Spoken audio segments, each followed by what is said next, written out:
मेरा नाम भागीरथ है। मैंने यहाँ 4 साल से काम चालू किया झींगा फार्मिंग का। मतलब यहाँ लगभग 3 लाख रुपए पर एकड़ मुनाफा रह जाता है हर साल। तो और खेती के मुकाबले और खेती के मुकाबले बहुत अच्छी है। वहाँ तो लगभग 50-60 हज़ार रुपये इनकम रहती है पर एकड़, यहाँ 3 लाख रुपए के लगभग रह जाता है।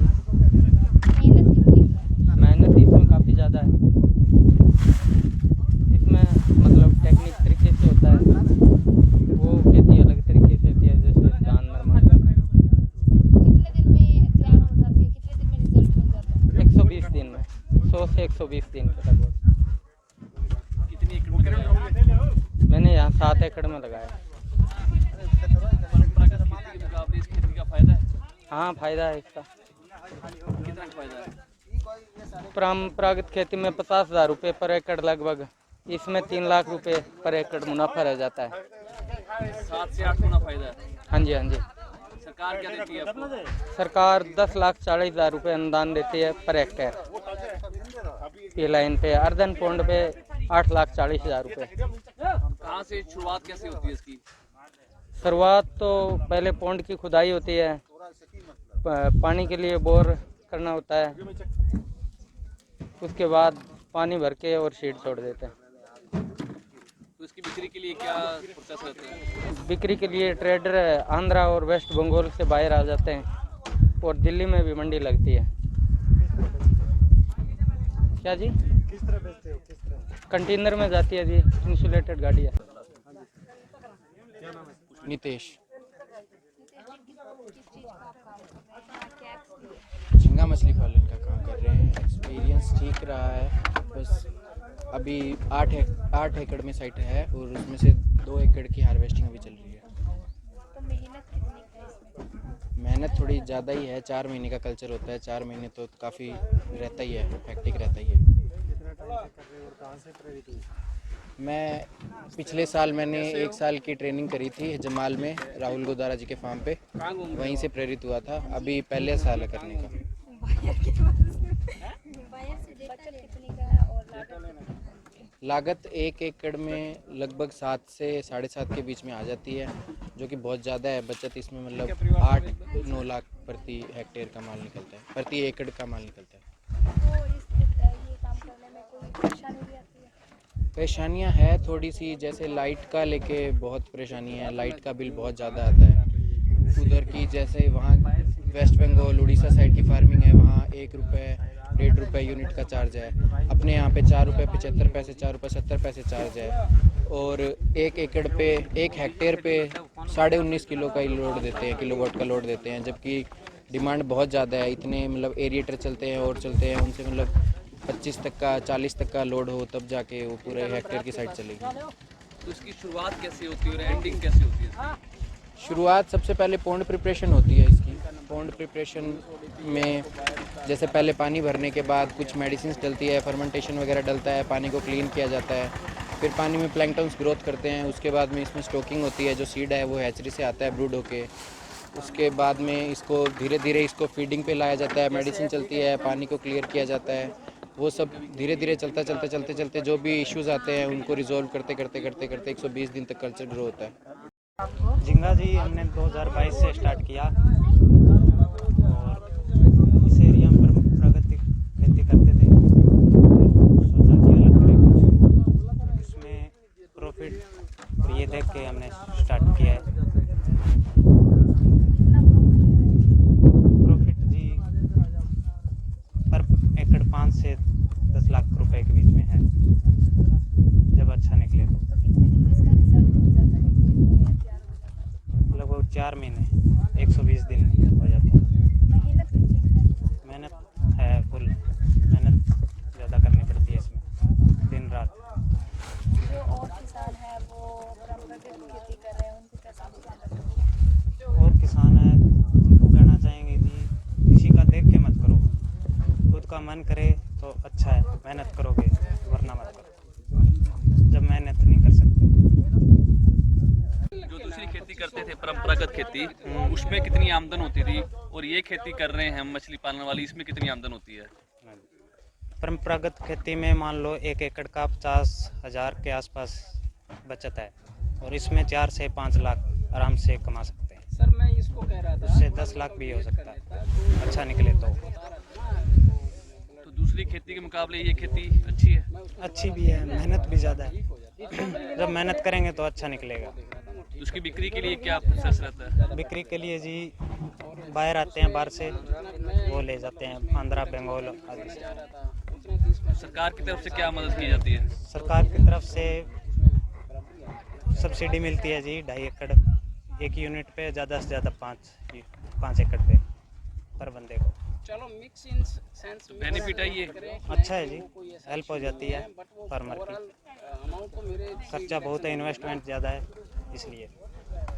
बिकती कहाँ है ये? बड़े बड़े शहरों में बिकती है? हाँ जी, दिल्ली बिक जाती है कुछ माल 2-3 टन, और बाकी आंध्रा बंगाल वहाँ बिकती है। वहाँ से बाहर आते हैं, हमसे खरीद के ले जाते हैं। तो विदेश में भी इंपोर्ट होती है? हाँ, वहाँ से विदेशों में इंपोर्ट होती है। किसानों को जैसे हम तो शुरू में मिले थे यहाँ पे एरिया में, जैसे मिलते हैं सिरसा डिस्ट्रिक्ट में, हमने लगभग मैं 100 किसानों से मिली हूँ इसके बारे में, श्रम फार्मिंग के बारे में। देन मतलब किसानों का रिस्पांस पॉजिटिव ही मिला। पहले जैसे वो लोग बता रहे हैं कि 2021 और 22 में इसकी ग्रोथ रेट बहुत ज़्यादा थी, जैसे 8 लाख रुपए पर एकड़ तक लोगों को प्रॉफिट हुआ था। बट 22-23 में हुआ था जो प्रोडक्शन लोगों का कम था। इसकी वजह थी एक तो सीड प्रॉब्लम थी लोगों को, और एक डिजीज़ बता रहे हैं कि डिजीज़ ज़्यादा आ गई थी, और उनको बीज की प्रॉब्लम थी कि उनको ग्रोथ लाइन बीज नहीं मिला। हार्ड लाइन बीज की वजह से उनको प्रोडक्शन और प्रोडक्टिविटी दोनों कम हुई थी। बट इस बार भी लोगों को मतलब अवेयरनेस है लोगों के में, और अब वो प्रोडक्शन बहुत ज़्यादा इसमें कर रही है। वो यूँ सोच रहे हैं कि मतलब कि हम जैसे पीछे 2 ईयर 20 से लेके और 22 तक उनका प्रोडक्शन काफ़ी हाई रहा है। देन वो सोच रहे हैं कि 23 के अंदर चलो प्रोडक्टिविटी कम हुई है, बट 24 के अंदर बढ़िया तरह से बीज और वहाँ पे इंफ्रास्ट्रक्चर डेवलप करके और ज़्यादा प्रोडक्शन करें। और लोगों में अवेयरनेस भी है, और यहाँ पे सैलाइन एरिया पड़ता है, जैसे यहाँ पे सारी जगह सेम आई हुई है, तो प्रोडक्शन काफ़ी लो हो रहा है। ट्रेडिशनल क्रॉप का तो काफ़ी लो प्रोडक्शन है। इस वजह से लोग यूँ सोच रहे हैं कि कुछ इस भूमि का यूज़ करके हम प्रोडक्टिविटी इंक्रीज करें। और गवर्नमेंट पॉलिसी तो बनाती है, बट लोगों में अभी भी अवेयरनेस काफ़ी कम है। गवर्नमेंट को भी चाहिए कि वो इस तरह से मतलब लोगों में और ज़्यादा अवेयरनेस प्रोवाइड करे, जैसे लोगों को एडवर्टाइजमेंट के थ्रू या फिर लोगों में जैसे पर्सनल मिलकर। और मतलब मेरा एक्सपीरियंस यही कहता है कि लगभग फार्मर्स यही कह रहे हैं कि इसकी प्रोडक्टिविटी काफ़ी हाई है और रेट ऑफ ग्रोथ काफ़ी हाई है, जैसे 2 से 3 गुना तक श्रम फार्मिंग में प्रोडक्टिविटी है। हाँ जी, हम श्रम फार्मिंग की कर रहे हैं, और हम पहले मतलब ट्रेडिशनल फार्मिंग करते थे, जैसे कि कपास की, बाजरा हो गया, या ये मतलब ये चावल वगैरह हो गए, उसके बारे में हम पहले फार्मिंग करते थे। अब धीरे धीरे जैसे लोगों में अवेयरनेस आई है, तो हमें भी अवेयरनेस आई कि आसपास में प्रोडक्शन नहीं हो रहा, तो हमने सोचा कि हम कुछ नया करें। तो हमने श्रम फार्मिंग के बारे में सोचा। हमने फिर जैसे फिशरी डिपार्टमेंट से हमने इंक्वायरी की, वहाँ भी पता चला। फिर हमने ट्रेनिंग ली थी हिसार जाके, उसके बाद में हमने स्टार्ट किया था। कितने टाइम से कर रहे हैं आप? हम पीछे 3 साल से कर रहे हैं। तो 3 साल से आप कर रहे हैं। हाँ कितना जी। इसमें बेनिफिट है? अगर बात करें तो किसमें लागत है? हाँ जी, इसमें लागत भी जैसे इंफ्रास्ट्रक्चर हम डेवलप करते हैं, तो इंफ्रास्ट्रक्चर की लागत तो आती है ऑटोमेटिकली, जैसे कि 10 या 20 लाख रुपए। बट सब्सिडी भी प्रोवाइड की जाती है गवर्नमेंट की तरफ से, जैसे 60% सब्सिडी गवर्नमेंट प्रोवाइड करती है लेडीज़ के लिए। और तो उसके अकॉर्डिंग हमारा कुछ मतलब इंफ्रास्ट्रक्चर डेवलप हो जाता है, गवर्नमेंट की तरह थ्रू हो जाता है। उसके बाद भी हमारी ज़्यादा मतलब लागत नहीं बनती। और देन पिछले साल तो जैसे बीज का प्रॉब्लम आया था, हमारे सीड की प्रॉब्लम थी, उस वजह से हमारा प्रोडक्शन कम गया था। बट इस बार हमें अच्छा बीज प्रोवाइड हुआ है, और फिशरी डिपार्टमेंट से बहुत ज़्यादा हेल्प मिली है। उसकी वजह से हमारा प्रोडक्शन काफ़ी इंक्रीज हुआ है, ग्रो हो रहा है, और रेट भी काफ़ी हाई मिल रहे हैं हमें। तो इस बार प्रोडक्टिविटी काफ़ी हाई है। और खेती के मुकाबले इसमें मेहनत तो देखो होती है, इसकी ज़्यादा है मेहनत। जैसे इसकी हमें देखना पड़ता है कि रात को भी इसको देखना पड़ता है भी कई मछलियों में कोई दिक्कत ना होगी, और एक बंदे को रात को उठकर पूरी रात बैठे रहना पड़ता है। बट यूँ है मतलब प्रोडक्शन और प्रोडक्टिविटी के अकॉर्डिंग इसकी मेहनत भी ज़्यादा है तो इसका प्रोडक्टिविटी भी ज़्यादा है। इस खेती में कोई प्रॉब्लम भी आती है? हाँ जी, प्रॉब्लम जैसे बीज की प्रॉब्लम आ गई या फिर कोई जैसे हमारे इसमें डिजीज वगैरह की प्रॉब्लम आ गई तो उस वजह से प्रॉब्लम आ जाती है। वो तो फिर ट्रेडिशनल में भी आ जाती है, जैसे कि हम कपास की देखते हैं तो उसमें लाल सुंडी वगैरह आ जाती है, इसी तरह से इसमें भी आ रही है। आप एक महिला खुद कर रहे हैं तो हाँ जी। और महिलाओं को क्या मैसेज देना चाहेंगे? हम यही कहना चाहते हैं कि जैसे प्रोडक्शन इसका काफ़ी ज़्यादा हाई है, दैन इन्हें कोशिश करनी चाहिए कि इसमें प्रोडक्शन करें।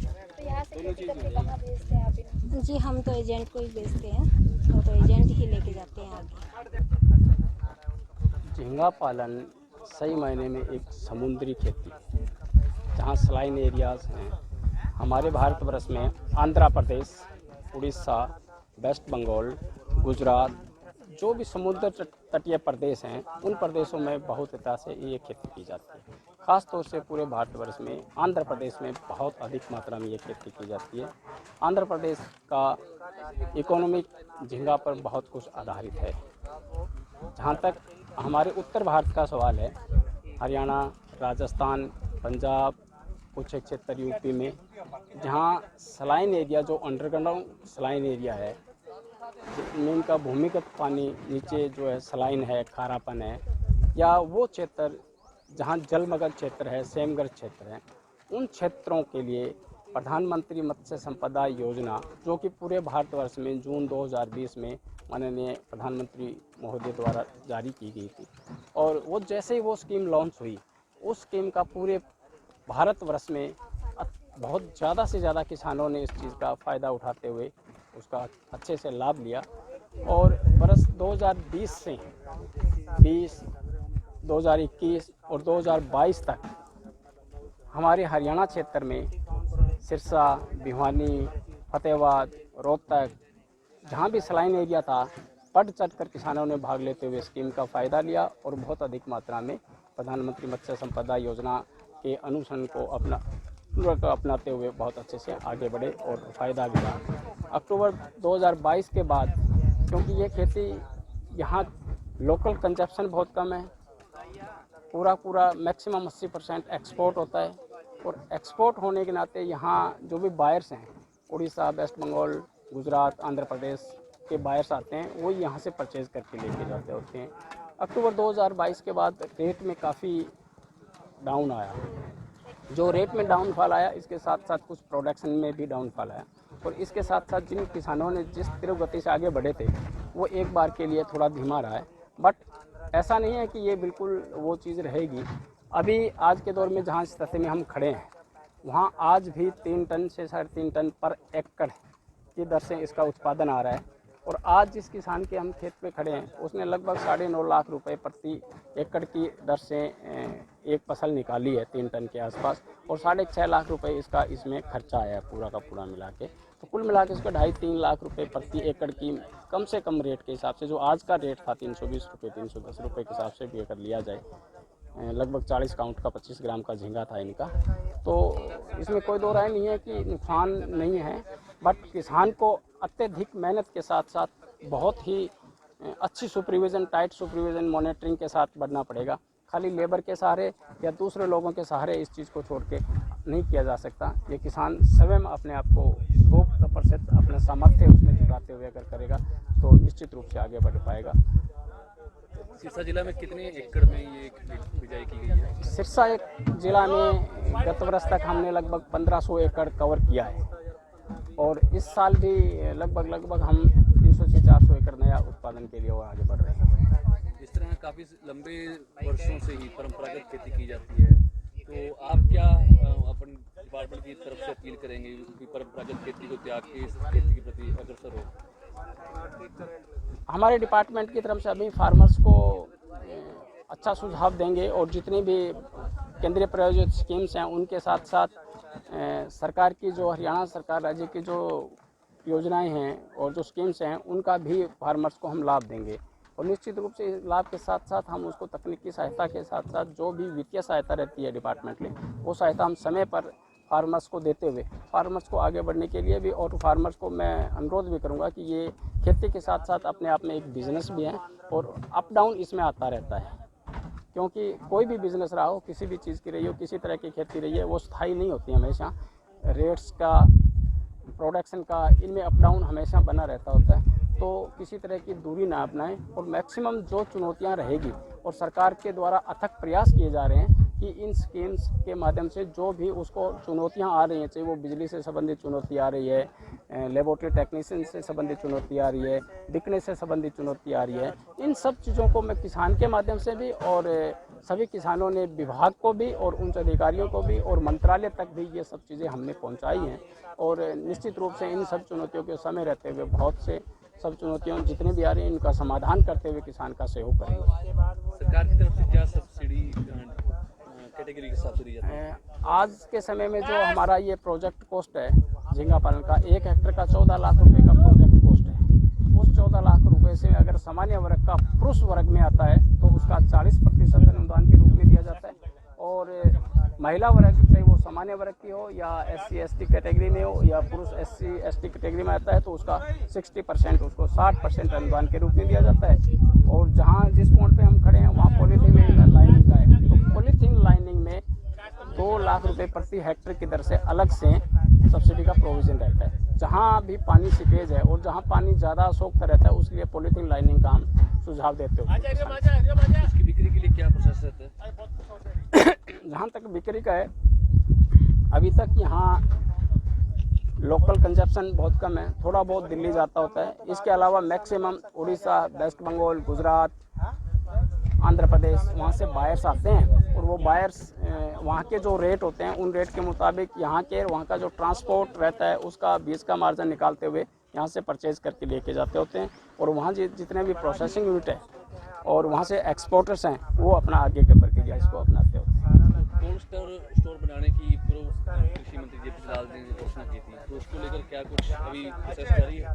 बिल्कुल, कोल्ड स्टोर सिरसा जिला में 3 कोल्ड स्टोर हमारे स्थापित हो चुके हैं और वो बहुत ही जल्द इन कोल्ड स्टोर का प्रक्रिया शुरू हो जाएगी और इसी साल का जो हमारा झींगा उत्पादन रहेगा उसको कोल्ड स्टोर में स्थापित किए गए कोल्ड स्टोर में संचय किया जाएगा, ताकि किसान को एकदम अचानक अपनी फसल को निकालना पड़े या रेट में कहीं कोई कम ज़्यादा उसको मिलने की संभावना रहे तो वो अपने कोल्ड स्टोर में लगाते हुए अपने मुनाफे का जब समय आए तब उसको आसानी से अच्छी दरों पे बेच पाए।